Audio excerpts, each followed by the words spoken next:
We talk a lot about on this show about unintended consequences of our open door policy on our southern border, right? The average everyday life of Americans have some big costs coming to them when we have that border as open as it is. One of those, or a lot of those costs, are feeding, clothing, and housing our new visitors, and the effect that that's going to have on our state and local governments, right? Springfield, Ohio, you've heard about that. That's been in the headlines. It was at the debate a couple weeks ago. Because they've had a rapid rise of immigrants to their small town of 60,000. They've seen 20,000 new immigrants, and that's stretched their municipal budgets basically to the breaking point. You know, housing, schools, and food are just a few of these things that the immigrants may need. Now, the European country of Sweden, it's come up with a unique idea. Now, they are offering $34,500 for those immigrants to go back where they came from. And guess what? The immigrants are turning down that offer. Yeah, you heard me right. The poll showed that 77% of those questioned in the survey says that they were not even interested in the increased amount, and only 15% said that they would be kind of interested. The kicker is that's per person. So a family of four would receive $138,000 to leave, and they are still declining the offer. Wow. Well, please welcome into the show a fan favorite, Rebecca Walser. I'm sure she's got something to say about this. Rebecca, I almost feel like taking a month off and going to Sweden and having them kick me out with $38,000. What do you think? Well, I'm actually over here in the Eurozone right now. I'm in Madrid, Spain. But, you know, I want to say right off from the jump, America, do not go down this route. We need to understand that we're talking about Sweden, which is a member of the EU, has been since its founding. And as you know, Scott, this is one of the largest pronounced reasons that the UK separated from the EU, left the EU, Brexit, was because of immigration policy. So Sweden basically is trying to not keep the EU immigration policy, but in a voluntary way, because they can't just say we're kicking you out, because that's the whole point of the EU. There's this free travel and free flow of goods, blah, blah, blah.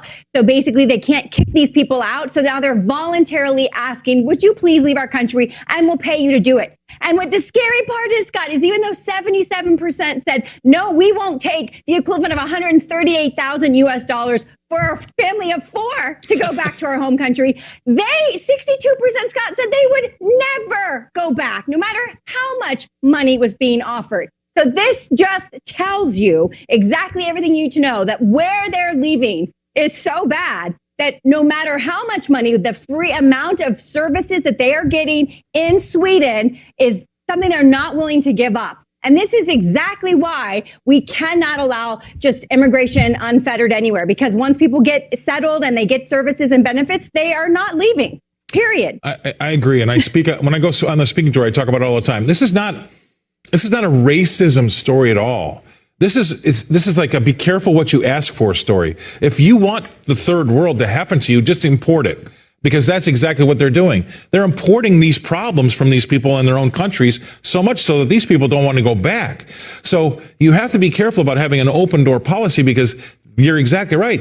138,000 is not enough for a family of four from these people coming from these impoverished. And don't get me wrong, I feel sorry for them. But somebody's got to pay for them. Somebody's got to feed them.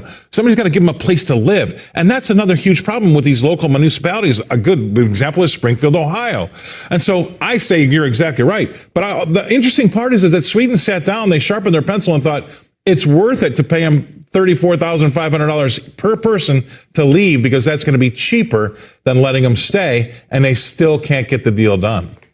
I mean, it's just unfathomable, Scott. And this is why this administration and 11 million people, including the gotaways that got away, this is just awful. And we know, like in the city of New York, with all of this immigration that's happened, sanctuary state of New York, city of New York, we know that the funding runs out on November 15th for these immigrants in these hotels. So that's the other thing. What's going to happen when the funding runs out? And everyone can't run to the federal government and get more funding, because don't forget, the federal government is dealing with their own problems, and we have a debt spiral problem, Scott. We can't solve this. We cannot fit 8 billion people in the North American continent, and certainly not in the United States of America, lower 48. So when you know you can't fit 8 billion people, you have to have rules about who can and who cannot. And I do not buy into this progressive, you're a xenophobe, you're racist. We should never bow down and give into such an intellectually dishonest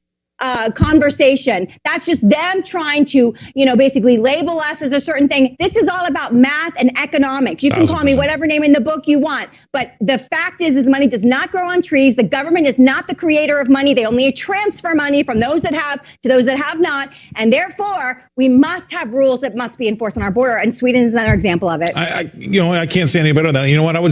It's one big virtue signal, this whole idea of letting them all in, right? Because you use 11 million, I'll use 10 million because it's easier for me to think about it. But 10 million people coming in over your southern border unfettered, right? And then you spend $10 trillion of your own country's money.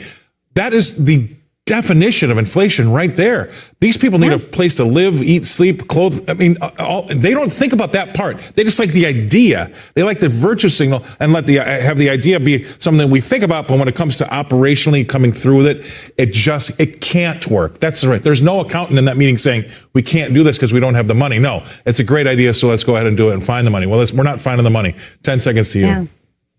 No, you're right. And, you brought up Springfield, Ohio, that obviously Trump brought up in the debate. And, all the memes went out after his comment. But the truth is, it's a culture issue. It's not racist. It's cultural. If you look up the Haitians specifically in that town and their religion specifically and what they practice, you'll understand the comment that President Trump made. So I think instead of people just discounting it and thinking that he's crazy, isn't what he's talking about, maybe actually look it up. These people that are come in with their cultures, their religions, their religious practices that are not maybe known to Americans. And I think that we need to be not making fun of it, but actually investigating and saying what is happening to our country.